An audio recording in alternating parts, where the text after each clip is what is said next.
Next example 2 question చూడండి. On a particular day the sales in rupees of different items of a bakers shop are given below. అంటే ఒక baker's షాప్లో 1 day తీసుకొని అక్కడ ఏమేమి sales జరిగింది, ఎంతెంత సేల్స్ చేశారో అనేది లిస్ట్ ఇచ్చారు. దీన్ని ఈ టేబుల్, ఇది యాక్చువల్గా టేబుల్ అన్నమాట. సో ఈ టేబుల్ని డేటా అంటాం. ఇందులో ఈ 5 టైప్స్ ఏ ఐటమ్స్ అమ్మాడు, వాటి కాస్ట్ చూడండి. ఆర్డినరీ బెడ్ 320 రూపీస్కి అమ్మాడు. అంటే టోటల్గా ఆర్డినరీ బెడ్స్ ఎన్ని అమ్మాడో తెలియదు, కానీ వాటి ద్వారా వచ్చిన మొత్తం వానికి ఇన్కము 320 రూపీస్. అంటే అమ్మేసినాడు, అంత ఉండే క్వాంటిటీని అమ్మాడు. ఆ తర్వాత ఫ్రూట్ బెడ్ ఎంత 80 రూపీసు. కేక్ అండ్ పేస్ట్రీస్ ద్వారా 180 రూపీసు. బిస్కెట్స్ ద్వారా 120 రూపీసు. అదర్స్ ద్వారా 40 రూపీసు ఇన్కమ్ వచ్చింది 1 డేకి. టోటల్ ఇన్కమ్ ఎంత 720 రూపీస్. అయితే దీనికి ఏం చేయమన్నాడు, ద పై చార్ట్. ఫస్ట్ ఆ పై చార్ట్ చేసేదానికి ముందుగా ఇంతకుముందు ఇంట్రడక్షన్లో మీకు ఒక ఫార్ములా చెప్పాను. Frequency of items favourite item by total frequency into 360 degrees అని. అయితే ఆ ఫార్ములా యూజ్ చేస్తాం ఇక్కడ. అయితే ఆ ఫార్ములా మీకు ఎక్కడ కనిపించదు. ఆ విధంగా మనకి టెక్స్ట్ బుక్లో ఎగ్జాంపుల్ ప్రాబ్లం ఇచ్చారు. సో నేను కూడా అదే విధంగా మీకు ఎక్స్ప్లెయిన్ చేస్తాను, కాబట్టి ఈజీగా మీకు అర్థమవుతుంది. సో ఇవంతా ఏంటి, పేర్లు ఐటమ్స్ కదా. సో ఏ ఐటమ్స్ సేల్స్లో ఉన్నాయి, ఐటమ్స్ అవైలబుల్ ఇన్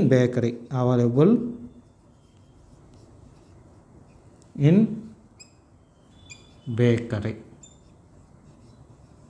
ఏమేమి, ఆర్డినరీ బెడ్,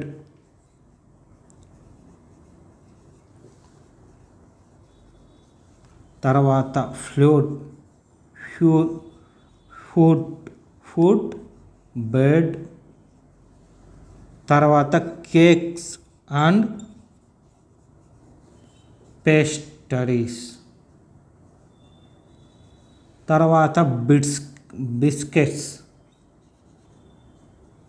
అదర్స్. సో వచ్చింది రూపీసే కదా, సేల్స్ జరిగింది, ఎంత సేల్స్. సో దీని ద్వారా సేల్స్ చేయడం ద్వారా మనకు వచ్చింది 320 రూపీస్. తర్వాత 80 రూపీస్, తర్వాత 160, తర్వాత 120, ఆ తర్వాత 40, టోటల్ 720. ఓకేనా. మనం టేబుల్ గీసుకోవాలి కదా, టేబుల్ గీసుకుందాము.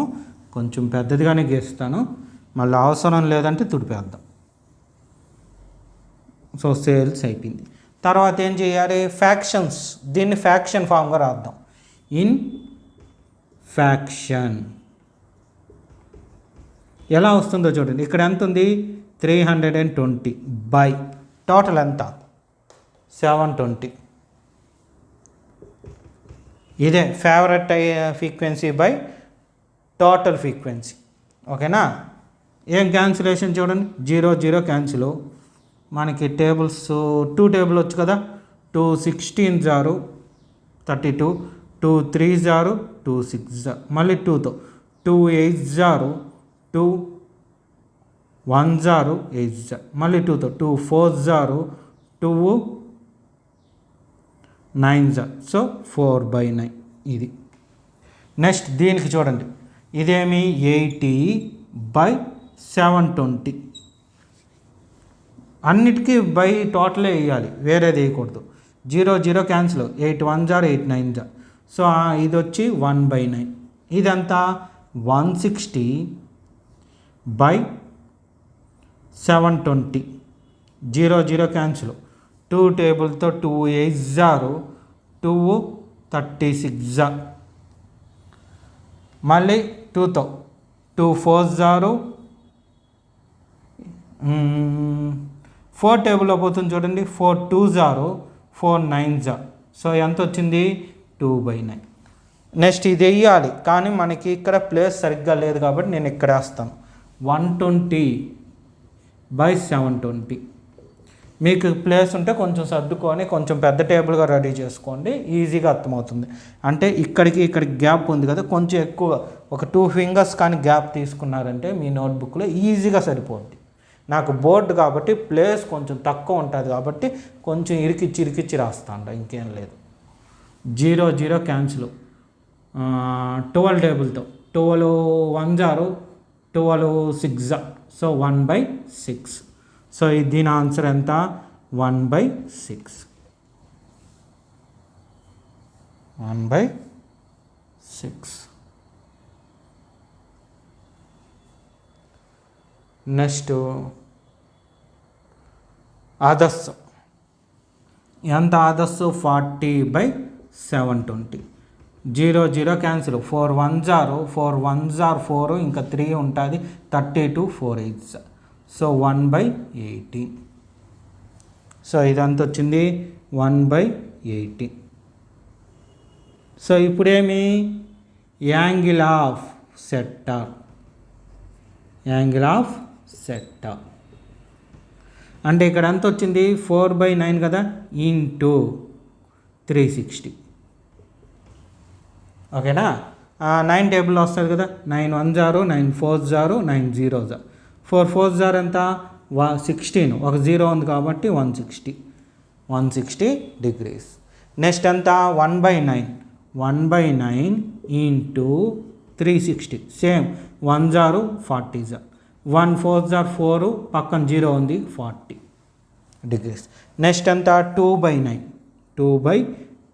ఇంటూ 360. ఇది కూడా చూడండి, 9 1 0 9 40 0 4 2 0 8 పక్కన 0 ఎందుకు వచ్చిందంటే ఇక్కడ 0 ఉంది చూడండి, అందుకు. Next 1/6 into 360. 6 1 0 6 6 0 6 0 0 1 ఇంటూ 6 అంటే 6. ఇక్కడ 0 ఉంది కాబట్టి 0 డిగ్రీ. ఎంత? 60 degrees. ఇప్పుడు లాస్ట్ది ఎంత?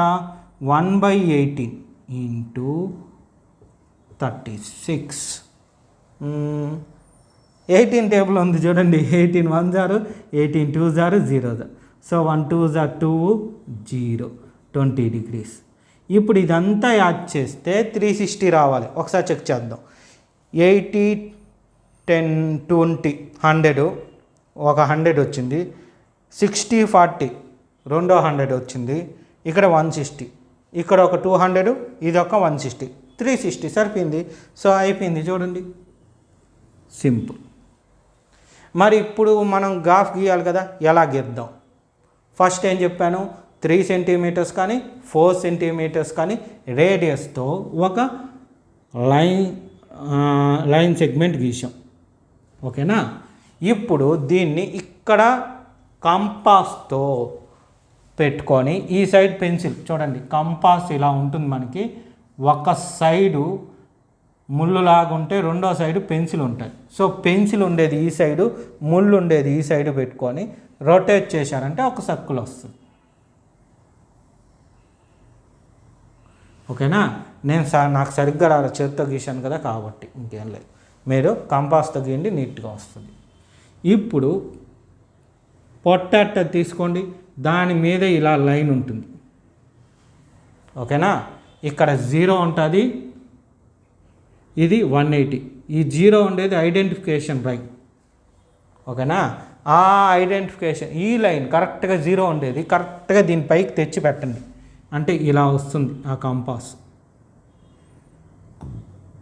ఓకేనా? ఇలా వచ్చేటట్టు, అంటే ఈ 0 ఉండే లైన్ ఈ లైన్తో కలిసిపోవాలి. కలిసిపోయి దాని మీదే కరెక్ట్గా 0 వచ్చి కూర్చోవాలి. అప్పుడు మనం గీసింది కరెక్ట్. ఇలా పెట్టినాక ఏం చేయాలి? ఫస్ట్ 120 160. సో ఇక్కడ నుంచి 0 నుంచి చూశారంటే 160 అంటే ఈ సైడ్ వస్తుంది, ఇలా వస్తుంది. సో ఇదంతా 160, అంతా 160 degrees. ఓకేనా? ఏంటిది చూడండి, 160 అనేది ఆర్డినరీ బెడ్.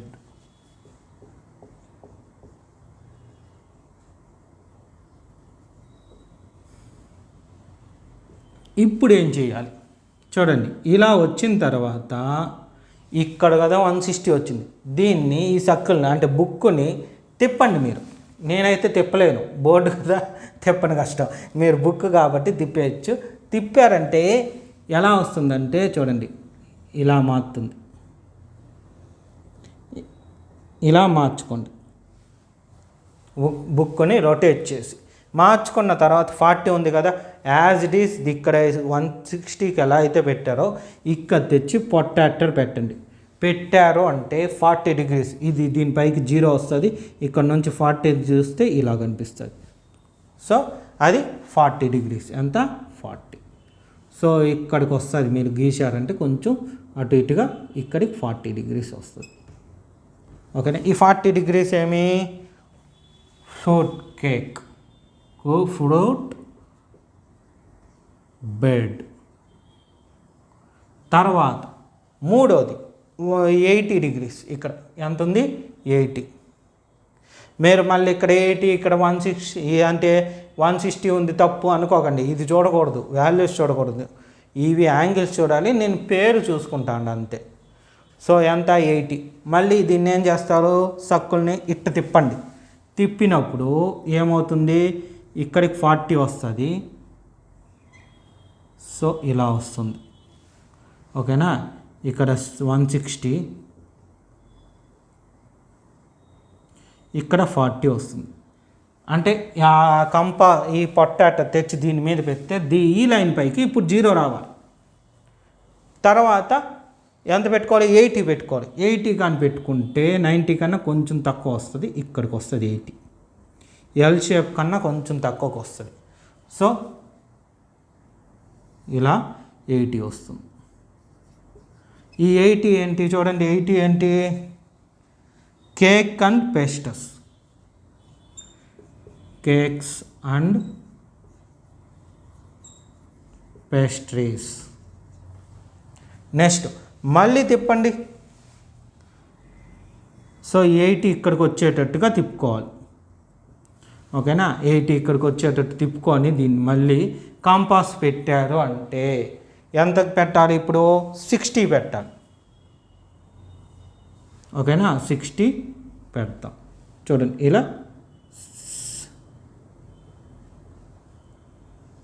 ఇలా 60 పెడతాం. ఇదేంటి 60 అనేది? బిస్కెట్స్. ఓకేనా? మళ్ళీ తిప్పండి. తిప్పి ఈసారి మీరు గీయాల్సిన పని లేదు. ఓకేనా? తిప్పినారంటే ఇక్కడ 65 కానీ తీస్తే ఈ పక్క ఫస్ట్ గీసిన లైన్ కరెక్ట్గా 25కి వచ్చి ఆగుతుంది. 25కి ఎందుకు వస్తుందంటే ఇదిగోండి, ఇక్కడ లాస్ట్లో మిగిలిపోయింది 20. ఓకేనా? ఖచ్చితంగా ఇక్కడ 20కి కొంచెం ఒకవేళ అటు ఇటుగా వచ్చేస్తే ఏం పర్వాలేదు. అంటే 21, 19 అట్లా కొంచెం మిస్టేక్ వస్తే ఇబ్బంది లేదు, ఎక్కువ మిస్టేక్ రాకూడదు.